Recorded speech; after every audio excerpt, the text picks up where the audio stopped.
अस्सलातु वस्सलामु अलैका या हबीबल्लाह अस्सलातु वस्सलामु अलैका या नबी अल्लाह व अला आलिका व अस्हाबिका या सय्यदी या नूरल्लाह।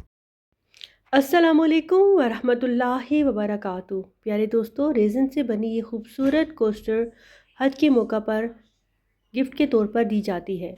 कैसे बनेगी और इसमें कौन कौन सा मटेरियल इस्तेमाल होगा, अभी इस वीडियो में मैं डिटेल के साथ वन बाय वन तमाम मटेरियल की डिटेल, उसको बनाने का तमाम तरीका आपके साथ शेयर करूंगी। सबसे पहले जो मटेरियल हमें ज़रूरत होगा वो है क्रश गिलास। क्रश गिलास हमें ट्रांसपेरेंट फॉर्म में भी मिलता है और कलरफुल फॉर्म में भी मिलता है। सेकंड मटेरियल जो हमें चाहिए वो है गोल्डन फॉयल। गोल्डन फॉयल भी हमें टू कलर्स में अवेलेबल है मार्केट में। आप गोल्डन फॉयल भी ले सकते हैं और सिल्वर फॉयल भी ले सकते हैं, दोनों फॉयल्स मार्केट में इजीली अवेलेबल हैं। थर्ड बेसिक मटेरियल जो हमें कोस्टर बनाने के लिए चाहिए होगा वो होगा माइका पाउडर वाइट कलर में। वाइट कलर की बेस हम माइका पाउडर के साथ बनाएंगे इस कोस्टर को बनाने के लिए, तो ये आपका थर्ड मटेरियल है।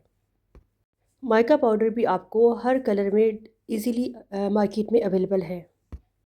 अब बारी आती है ट्रांसपेरेंट स्टिकर्स की। ये ट्रांसपेरेंट स्टिकर हम किसी भी प्रिंट आउट शॉप से इजीली प्रिंट करवा सकते हैं। इसके लिए हमें ट्रांसपेरेंट स्टिकर शीट की ज़रूरत होती है और उसके ऊपर हम टाइप करवाते हैं ब्लैक एंड वाइट कलर में।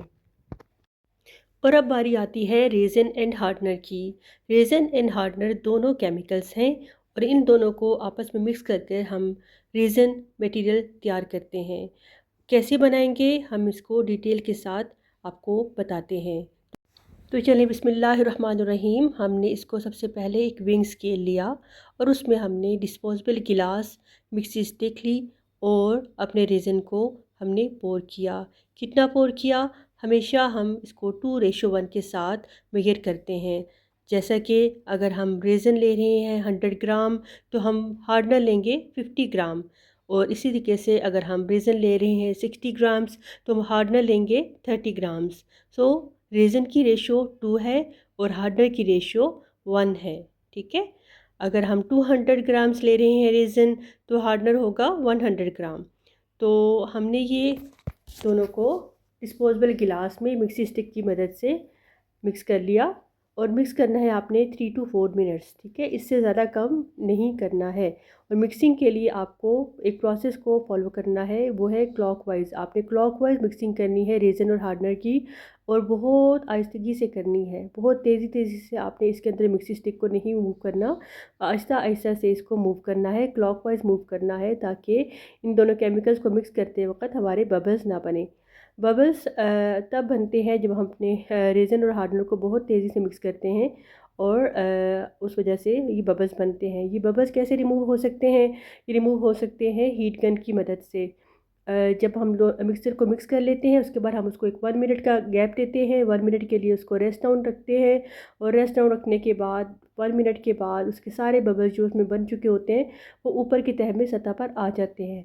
उस वक़्त आपको हीट गन की ज़रूरत पड़ेगी। अगर आपके पास लाइटर है या हीट गन है या टॉर्च गन है, कोई भी चलेगा। ठीक है, आप उसकी मदद से सारे बबल्स को रिमूव कर सकते हैं। अच्छा, तो हमने अब रेज़न और हार्डनर को 3 से 4 मिनट की मिक्सिंग के बाद रेडी कर लिया है। अब हम उसमें डालेंगे mica powder. Mica powder white colour वाला हम उसके अंदर मिक्स करेंगे और तकरीबन जो है ना वो 3 स्मॉल ड्रॉप्स उसके हम डालेंगे माइका पाउडर के, और उसको मिक्सचर में अच्छी तरीके से मिक्स कर लेंगे। अब हमारा रेज़न वाइट मिका पाउडर के साथ मिक्स होकर रेडी हो गया है। अब हमने अपने मोल्ड को अच्छी तरीके से क्लीन कर लिया और उस मोल्ड के अंदर हमने ये मिक्सचर जो हमने बनाया है मिका पाउडर की हेल्प से वो हमने पोर कर दिया। मिका पाउडर के अंदर अपनी शाइन होती है और मिका पाउडर हम यूज़ करते हैं टेक्सचर क्रिएट करने के लिए। ये जिस तरीके से आप वीडियो में देख रहे हैं इसी तरीके से इसके अंदर टेक्सचर क्रिएट किया जा सकता है। अच्छा, यहाँ पर एक ज़रूरी बात मैं बताना चाहूँगी कि आपने जब मिक्सचर को मिक्स कर लिया, जो हमने रेज़न और हार्डनर को मिक्स करना था मिक्स किया, उसके अंदर मेकअप पाउडर को ऐड कर दिया। अब मेकअप पाउडर को हमने जब मोल्ड के अंदर डाला है तो उसके तकरीबन 30 मिनट्स के बाद आपने इसमें टेक्सचर को क्रिएट करना है। अगर आप स्टार्टिंग में ही इसको टेक्सचर को क्रिएट करेंगे तो वो दोबारा से उसमें मिक्स हो जाएगा, ये टेक्सचर देर पा नहीं होगा। आपने 30 मिनट्स के गैप के बाद 30 मिनट्स जब रेस्ट डाउन हो जाए हमारे पोरिंग को। उसके बाद आपने ये स्टिक की मदद से इसके ऊपर टेक्सचर देना है। अब बारी आती है नेक्स्ट स्टेप की। नेक्स्ट स्टेप के लिए हमें क्या करना है, कुछ क्रश गिलास लेने हैं। क्रश गिलास को रेज़न हार्डनर मिक्सचर हमने तकरीबन 40-20 की रेशो से अलहदा से बना लेना है सेम प्रोसेस के साथ। और क्रश गिलास को हमने उसके अंदर अच्छे तरीके से मिक्स करना है। और जब ये हमारा क्रश गिलास अच्छी तरीके से रेज़न और हार्डनर में मिक्स हो जाए, हमने उसको अपनी ट्रे के चारों साइड पर, जैसा कि आप वीडियो में देख रहे हैं, एडजस्ट कर लेना है। ठीक है, जो हमने पहले मीका पाउडर की लेयर डाली है उसके ऊपर। और अब क्रश ग्लास को साइडों पे सेट करने के बाद हमारी पहली लेयर कंप्लीट होगी है। पहली लेयर को हील अप होने के लिए 8 से 9 घंटे चाहिए होते हैं। 8 से 9 घंटे जब हो जाएं और ये पहली लेयर जो हमने मीका पाउडर और रेज़न हार्डनर मिक्स करके मोल्ड में डाली थी, ये ड्राई हो जाएगी। और अब दूसरे दिन हमने क्या करना है, हमने अपने जो ट्रांसपेरेंट स्टिकर्स थे उनको उसके ऊपर पेस्ट करना है। ट्रांसपेरेंट स्टिकर्स को आप साइडों से कटिंग कीजिए और अपनी मतलूबा जगह पर, जहाँ पर पहले आप रख कर देख लीजिए कि कहाँ पर आपको इनको पेस्ट करना चाहिए। और उसके बाद आप आहिस्ता आहिस्ता एक एक अल्फाज को साइडों से कटिंग करने के बाद उसको उसकी टेप बैक साइड से उतारिए और इसको इसके साथ इसके ऊपर पेस्ट कर दीजिए। स्टिकर आसानी के साथ स्टिक हो जाएंगे। और अब हमने जब स्टिकर सारे पेस्ट कर लिए अपनी रेज़न कोस्टर के ऊपर, तो अब बारी है फ़ाइनल कोटिंग की। फ़ाइनल कोटिंग क्या होती है? फ़ाइनल कोटिंग होती है हमें रेज़न और हार्डनर की एक और लेयर हमने इसके ऊपर डालनी है। जितना शुरू में हमने रेज़न और हार्डनर मिक्स किया था 2:1 के साथ, वो था 150। मतलब 75 150, मतलब 100 जो था वो हमारा रेज़न था और 50 जो था वो हमारा हार्डनर था। तो पहली लेयर जो हमने डाली थी जिसमें मीका पाउडर और क्रश ग्लास हमने मिक्स किए थे, वो 150 की थी, 150 ग्राम की। तो अब हमारी स्टिकर अप्लाई करने के बाद हमारी दूसरी लेयर भी 150 की ही होगी, जिसमें हम 100 रेज़न और 100 ग्राम रेज़न और 50 ग्राम हार्डनर मिक्स करेंगे एक मिक्सी गिलास में, डिस्पोजेबल गिलास में।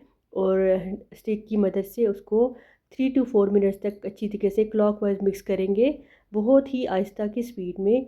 और जब वो मिक्सर रेडी हो जाए तो हमने उसको इसके ऊपर फाइनल लेयर के तौर पर पोर करना है। अच्छा, हमारी कोस्टर को बनाने में हमारा जो क्रश ग्लास यूज़ हुआ है वो तकरीबन 25 ग्राम यूज़ हुआ है।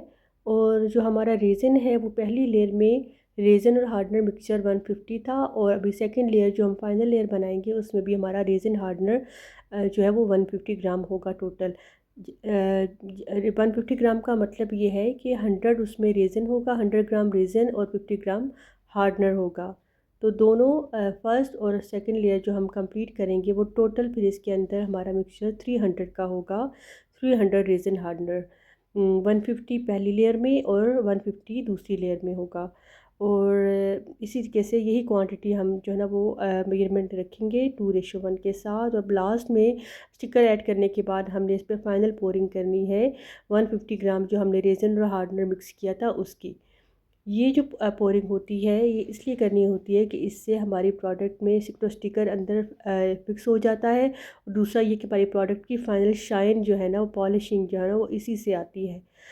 इसको अच्छी तरीके से पहले हमने पोर करना है और फिर इसके ऊपर प्रॉपर पूरा क्रश ग्लास के ऊपर भी और साइडों पे सब सब तरफ इसको अच्छी तरीके से स्प्रेड कर देना है।